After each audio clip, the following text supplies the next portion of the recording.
The wind was sharp on Vargo's prime that night, cold and dry, cutting through layers of worn-out clothes like blades. In a dark corner of the slum market, under a broken neon sign that blinked red and blue, a small alien girl sat alone. Her name was Reyla, and she had nothing, not a home, not a family, not even hope. Her skin was pale violet, her hair long and tangled. Her clothes were torn and too thin for the cold. She had been sitting in that corner for hours, watching others walk by. Most didn't even look at her. Some threw trash near her feet. A few laughed and mocked her in their native tongues. She just stared at the ground, too tired to cry anymore. She hadn't eaten in 3 days. Her belly felt empty, like it was eating itself from inside. She wrapped her arms around her body, shivering. Her thin blanket was full of holes and barely helped.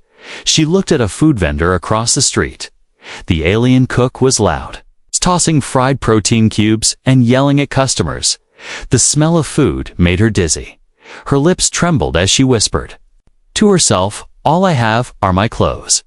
She had tried begging earlier, but it didn't work. No one cared. Everyone was poor here, or worse, mean. She watched some girls older than her standing in the alley nearby.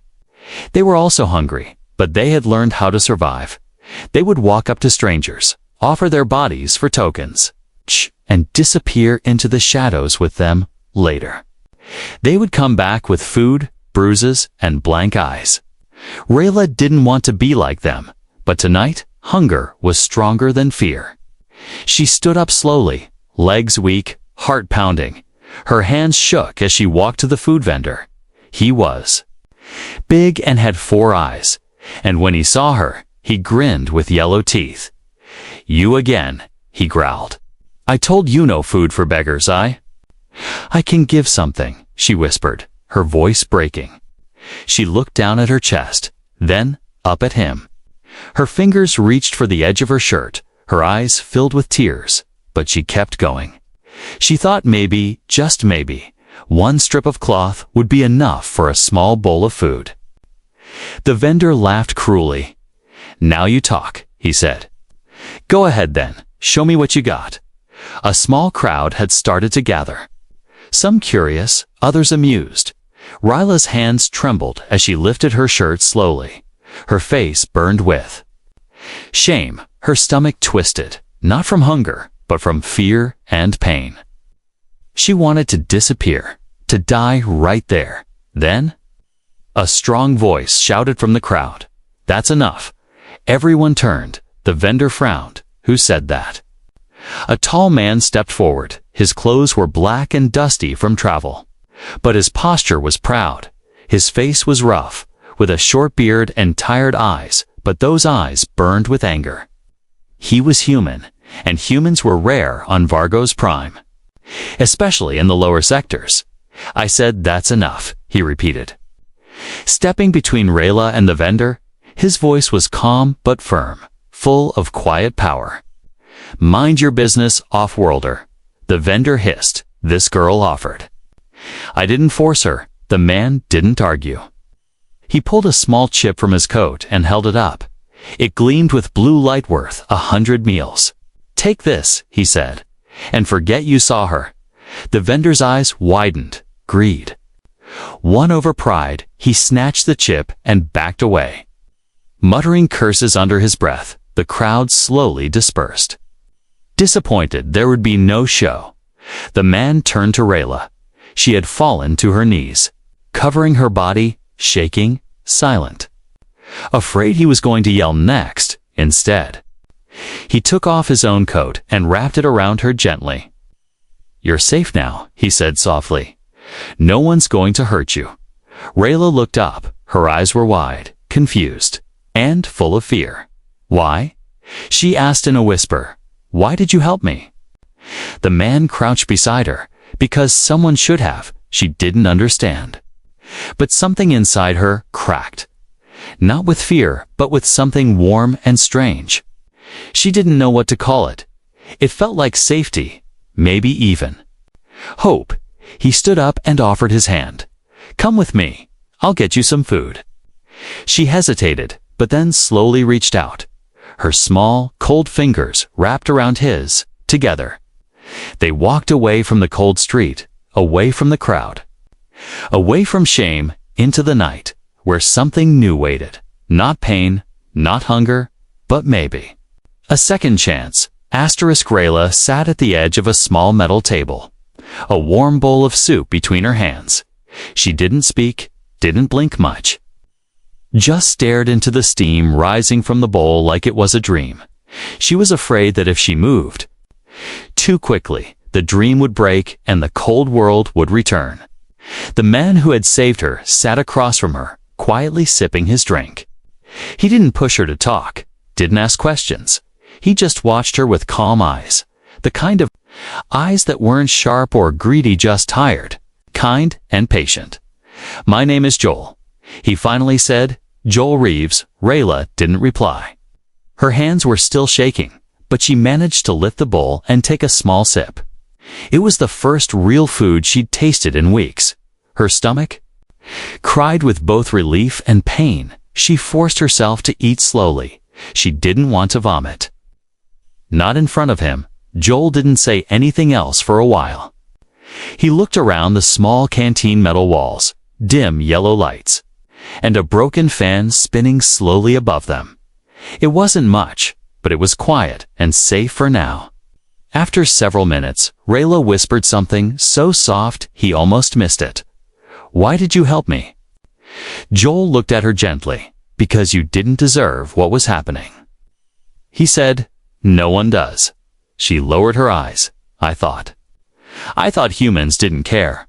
Joel gave a tired smile. "Most don't," he said. "But I'm not most." Reyla took another sip, then asked, "Are you a soldier?" Joel nodded. "Was," he said. "Not anymore." He didn't go into detail. But his coat had the old faded patch of the United Human Alliance. Reyla had heard of them. They used to protect small planets during the Great Collapse. But then, funding ran out, soldiers were pulled back, and chaos returned to the outer zones like Vargo's Prime. "You don't live here," she said. "No," Joel replied. "I'm just passing through, looking for someone." Reyla tensed up. "You're not looking for me, right?" Joel shook his head. "No, I didn't even know you were here." Silence returned, broken only by the sound of her spoon tapping the bowl. Then Joel spoke again. "You don't have to tell me anything, but if you want to talk, I'll listen." Reyla looked at him, unsure. She had never met someone like him. Someone who didn't try to take something. Someone who didn't hurt her with fake smiles. She didn't know what to say. Her voice still felt like it belonged to someone else. "I ran away," she said finally. "From a cage, from bad people." Joel didn't react, just nodded slowly, letting her continue. "They used to feed us scraps. Sometimes nothing," she whispered. "We had to do things for food. Ugly things." Joel's fists clenched, but he didn't interrupt. "I escaped when there was a fire. I ran into the slums and stayed hidden," she continued. "But no one helped, and I was so hungry." Her voice broke, and she stopped talking. Joel didn't say anything for a long time. Then he leaned forward and said, "You're brave." Reyla looked at him in confusion. "Brave?" "Yes," he said. "It takes courage to survive what you did, to escape, and to keep going, even when the world turns its back." She didn't believe it, not yet, but the words settled into her heart like a seed. Maybe one day it would grow. Joel paid for the food and stood up. "Come on, I know a safe place. You can sleep there tonight." She stood up slowly, still unsure. "Will you lock the door?" "No," he said gently. "You can leave any time. I won't stop you." That answer surprised her. She followed him out of the canteen into the cold night. But this time, she wasn't shivering. His coat was still wrapped around her like armor. And something about walking next to him made her feel human. They reached a small storage unit at the edge of the city dome. It didn't look like much from the outside, Just another rusted metal cube, but inside it was warm and clean. There was a cot, a water unit, and even a small heater. Joel pointed at the bed. "You can take that? I'll sleep in the chair." "You don't have to," she said. "I know," he replied, and took the chair anyway. She crawled into the cot slowly, the blanket soft against her skin. She expected him to watch her, but when she turned her head, it already leaned back and closed his eyes for the first time in years. Reyla felt something strange in her chest. It wasn't fear, it wasn't pain, it was something small, something quiet, like peace. She whispered into the dark, "Thank you." Joel didn't open his eyes, but he smiled. In a world that had given her nothing but hurt, tonight's kindness had stepped in.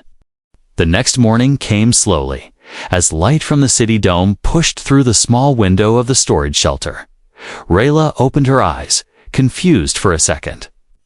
Her body was warm, the blanket soft, and she didn't wake up to shouting chains or cold floors. She blinked, then turned her head toward the chair in the corner. Joel was still there, half asleep, arms crossed over his chest. His head leaned back against the wall, quiet snores slipping from his lips. A small smile touched Reyla's face. It felt strange, like her muscles had forgotten how to move that way. She sat up, stretching her arms slowly. Every part of her body ached, but it was the kind of ache that came after rest, not punishment. Her eyes wandered around the small space. There was a water pack near the door and a dry ration bar placed carefully on the table beside her. Joel must have done it while she was sleeping. She reached out, unwrapped the bar, and took a bite. It was dry but sweet, and she didn't feel sick like before. Her stomach was slowly adjusting. Her body was slowly remembering how to feel human again. Joel stirred and opened one eye. "You slept well," he said with a soft voice. Reyla nodded, chewing slowly. "Better than I have in years." He stretched and stood, grabbing a metal mug. "I've got instant tea. Not fancy, but warm." Reyla tilted her head. "What's tea?" He smiled. "A human drink makes mornings less terrible." He handed her the mug, steam rising from it. She sniffed it first, then sipped carefully. Her lips curved again, this time with a little more trust. "It's nice," she said quietly. Joel sat down across from her, his tone calm. "You don't have to answer anything you don't want to," he said, "but I want to understand you better, not to use you, not to control you, to help." Reyla looked down, her fingers tightening around the mug. No one's ever asked that before. Joel didn't push her, just waited.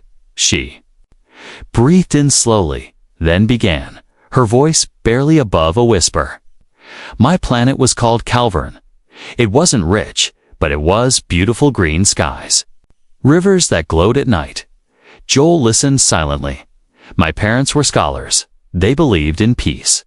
In books, not weapons," she continued. "But when the war came, peace didn't save us."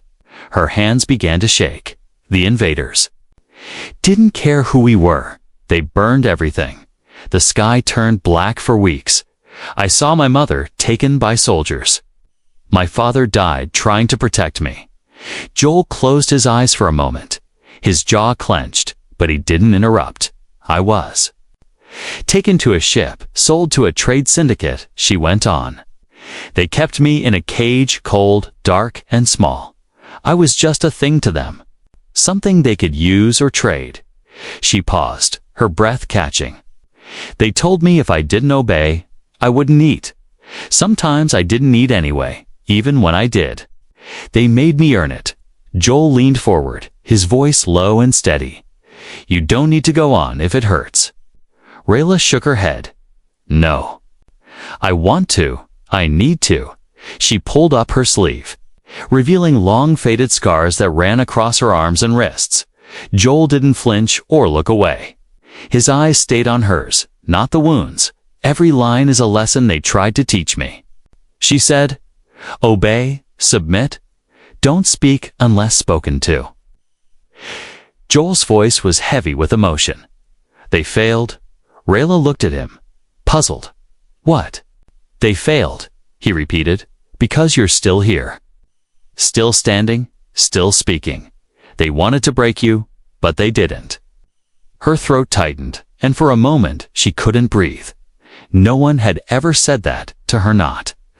In that way, everyone just saw her as broken, weak, used. But this human, this stranger, saw something else. You don't have to live in the shadow of what they did to you. Joel said, you survived for a reason. Maybe that reason hasn't come yet, but it will. Reyla wiped a tear from her cheek. Her hands weren't trembling. Anymore? Not as much. She felt something shift inside her, a tiny flame sparking where only darkness had been before. I don't know how to live outside a cage, she whispered. I don't know who I am without fear. Joel nodded slowly. Then we'll figure it out together. Step by step, I'll help you. Not because I have to, but because I want to. Why? She asked again, like she needed to hear it one more time. He looked her in the eyes and said, because someone should have helped you a long time ago. And it's not too late to start now. The room felt warmer. The silence between them wasn't heavy any more. It was calm, safe. Reyla took another sip of the tea and looked out the small window. The city outside was still broken, still cruel, but inside this tiny shelter, something had changed. She wasn't just surviving anymore. She was beginning to heal. The nights on Vargo's Prime were always dangerous, but tonight, something felt worse than usual. Joel stood at the edge of the alley, eyes scanning the streets. He could feel the tension in the air, like the city itself was holding its breath. Reyla was safe inside, sleeping peacefully for once. But Joel knew peace never lasted long on a planet like this. He had been a soldier too long to ignore the signs' whispers. Extra guards near the markets, unfamiliar faces watching from rooftops. It wasn't just street crime. It was organized. Someone was hunting. And Joel had a strong feeling he knew who they were looking for. He returned to the shelter and quietly locked the door behind him. Reyla was curled up under the blanket, holding it tight like a shield. Her face was calm. No nightmares tonight. Joel didn't want to wake her, so he sat near the door and checked his weapon.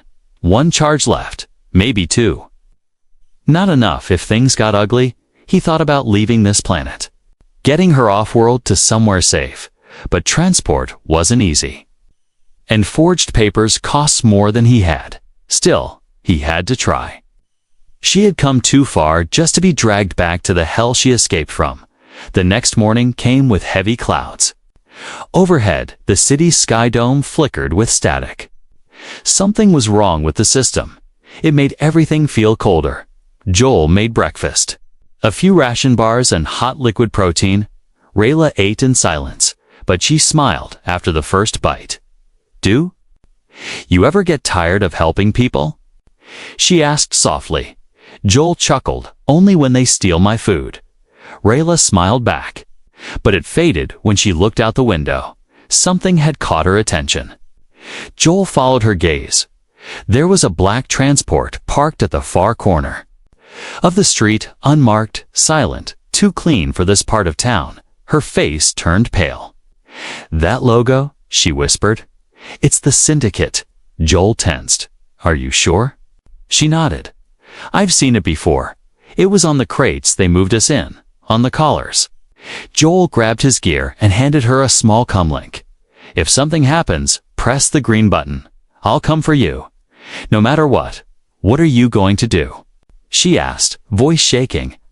I'm going to find out if they're here for you, he said, and if they are, we run. Joel left the shelter quickly, disappearing into the maze of alleys.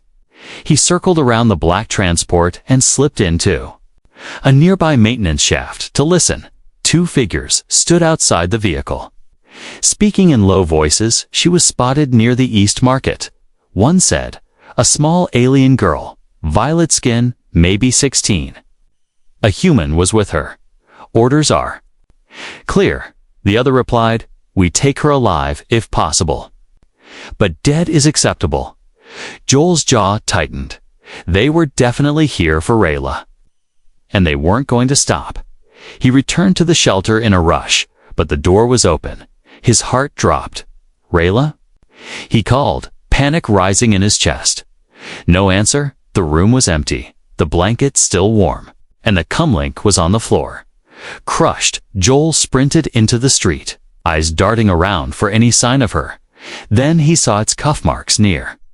A trash unit, small footprints, drag lines, a struggle. He followed the trail through the alleys, past the market, until he reached a loading dock behind a warehouse. There, a transport was preparing to lift off.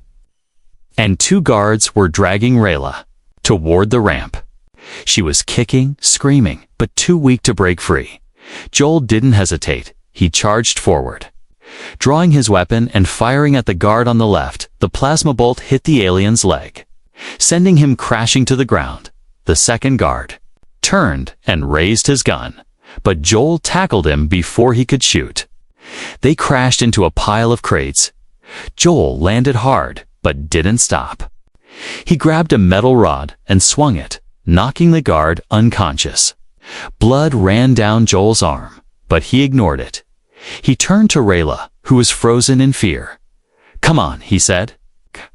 Reaching for her hand, "We have to move." She took his hand without question, and they ran, hearts pounding. Sirens now blaring behind them. They didn't stop until they reached the edge of the city dome. Hiding behind an old ventilation unit, Reyla was gasping, her hands shaking.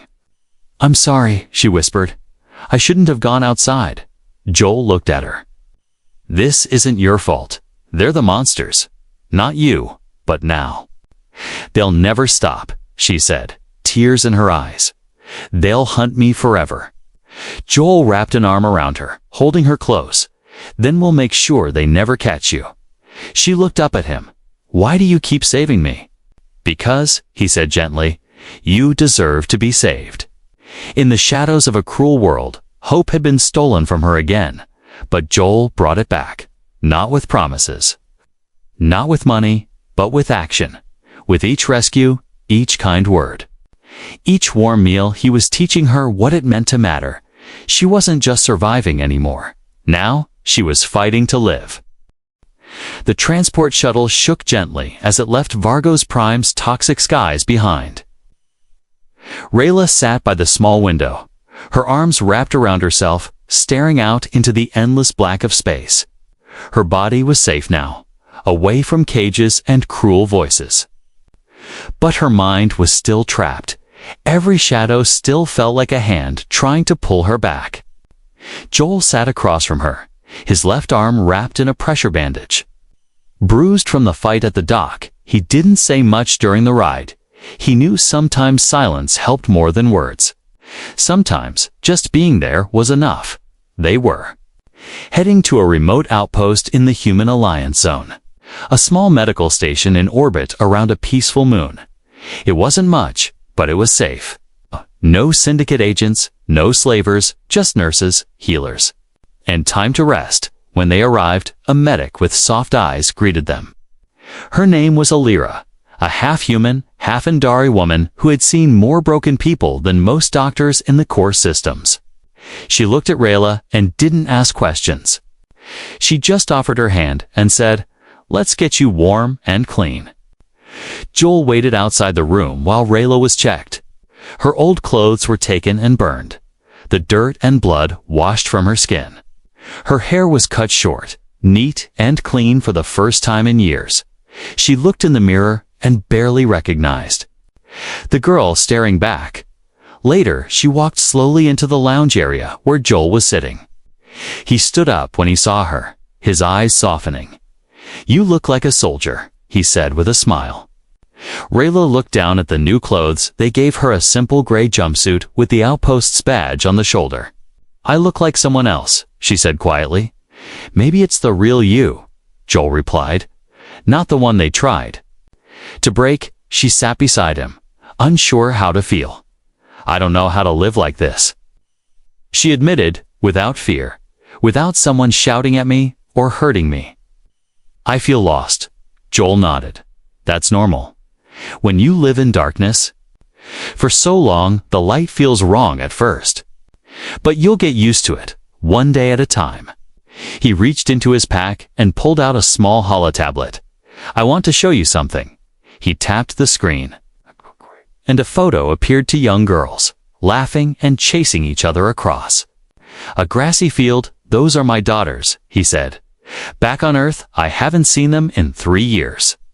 Reyla blinked, surprised. Why did you leave them? Joel's face turned serious. Because I thought I could make the galaxy better. Thought if I helped enough people, maybe they'd grow up in a kinder world. Do they know? She asked, What'd you do? He smiled. They know I try. And one day, I'll go home and tell them about you. Reyla looked away, tears forming in her eyes. Why would you tell them about me? Because you're brave, Joel said. Because you're strong. Because they need to know that no matter how dark things get, people like you survive, fight, and heal. A silence followed, but it wasn't empty. It was filled with meaning. Reyla didn't cry, but her eyes stayed wet for a while. She didn't speak, but her fingers slowly reached across the table and rested over his. That night, she slept in a real bed again, this time without fear. No locked doors, no loud voices. No hunger twisting her belly. She dreamed not of cages, but of stars. Days turned into weeks, and Reyla began to join therapy sessions with other rescued survivors. They were all different alien, human, hybrid, but their stories were full of the same pain, the same chains, but together, they helped each other break free. She started training in the small combat gym at the station, learning self-defense from ex-Marines and Alliance officers. At first, her body was weak, slow, but she didn't give up. With every punch, she pushed back against her past. With every step, she reclaimed her future. Joel watched her quietly each day, never forcing her, just being there. He saw the girl who once whispered, "All I have are my clothes," turn into someone who now stood tall, who now had something worth protecting herself. One afternoon, after training, she found Joel sitting near the garden dome. Watching holographic flowers sway in simulated wind, she sat beside him, holding 2 cups of tea. She handed him one, and he smiled. "You remembered, I did," she said, "and I wanted to say thank you again, not just for saving me, but for staying." Joel looked at her with pride. "You saved yourself, Reyla. I just gave you the chance." She looked out through the clear dome, stars blinking above. I want to do the same for someone else. One day, if I can," he nodded. "You will. And they'll be lucky to have you." Her scars were still there, but now they didn't define her. They were part of her story, but not the end of it. The girl who once gave up everything for food now had strength, purpose, and someone who believed in her. The broken wings were healing, and soon she would fly. 3 months had passed since Reyla arrived at the Alliance medical station. The cold, hungry girl who once shivered on the streets of Vargos Prime was no longer the same. Her body was stronger now. Her eyes sharper, her voice steadier, but more than anything, her heart was different. She wasn't just surviving anymore. She was building something new. Each morning, she woke before the sun lamp cycle began. She would run the inner halls of the station with other trainees. Sweat dripping from her brow, she learned how to punch, how to block, how to stand firm when facing fear. Her trainers were tough, but fair. They never treated her like she was broken. They treated her like someone who mattered. Joel watched from a distance, never interfering, always nearby.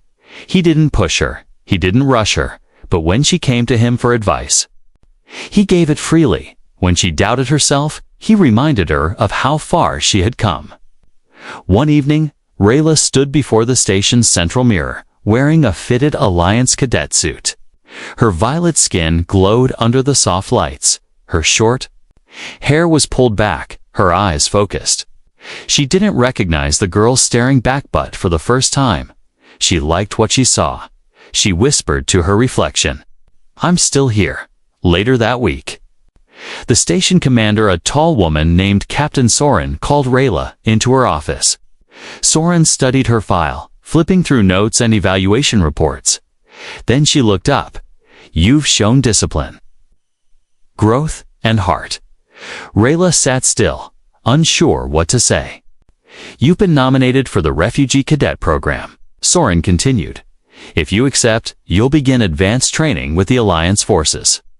Not just for protection, but to serve, to make a difference." Reyla's heart raced.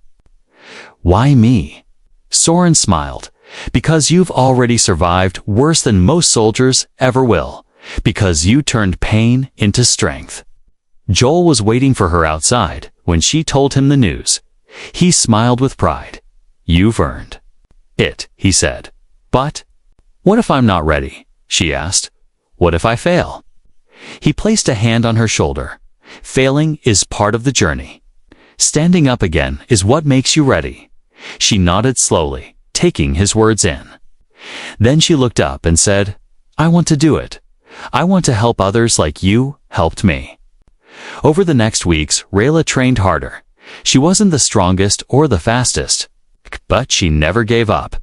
Other cadets noticed. Some respected her, some doubted her. One called her broken trash from the slums. Reyla didn't fight back with fists. Instead, during the next team simulation, she led their unit to victory with sharp planning and quick moves. After that, no one called her weak again. Joel watched her become something new, not just a survivor, but a leader. Her scars didn't fade, but now they carried honor.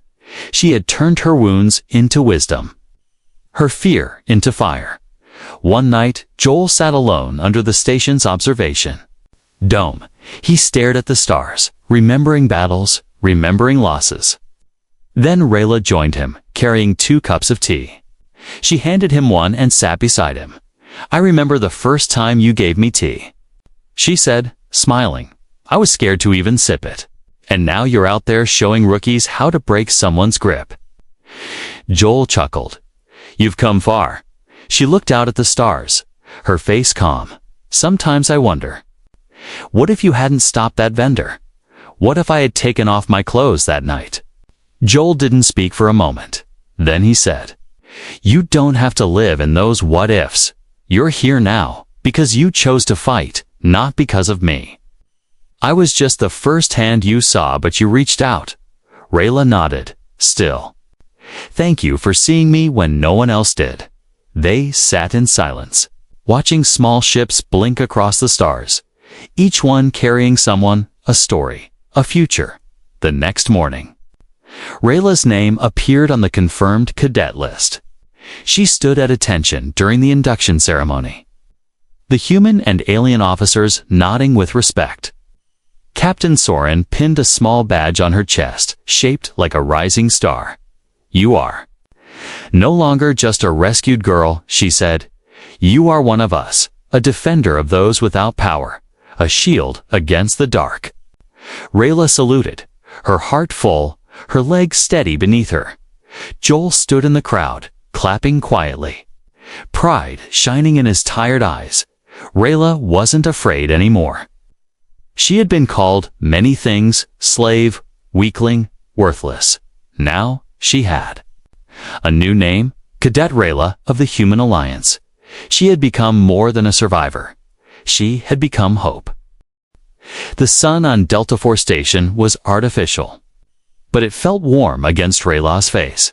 She stood at the edge of the main plaza, watching people move through the wide walkways, humans, aliens, hybrids, all side by side, living, laughing, rebuilding. It was a place of second chances, just like she had been given. Her cadet uniform had changed. Now it carried more stripes, more badges. She had earned respect not through her name, but through action, through patience, leadership, and courage. Reyla had become someone people looked up to, someone others trusted. She no longer flinched when someone raised their voice. She no longer stared at her scars in shame. She wore them like medals now, proof that she had survived everything they said would break her. That day, she walked past the Alliance Clinic, just to visit an old friend. Joel was sitting under a large tree in the training courtyard, reading something on a datapad. His hair was grayer now, his face more tired, but the kindness in his eyes hadn't faded. Still reading those old tactical books. She asked with a smile. Joel looked up and smiled back. Only so I can keep up with you. She sat beside him, handing him a small packet. Tea, she said. Made it myself. You were right. It does make mornings less terrible. He took it, shaking his head. You used to hate tea. I used to hate a lot of things, she said quietly. Now, I understand them better. Joel studied her face. You've grown, Reyla, more than anyone I've ever trained. Reyla nodded. Because I had someone who believed I could, before he could answer, a loud buzz rang through the plaza speakers, followed by a station-wide announcement. Attention all available units. A refugee transport has arrived from Sector 9. Medical and security teams report to Docking Bay 12.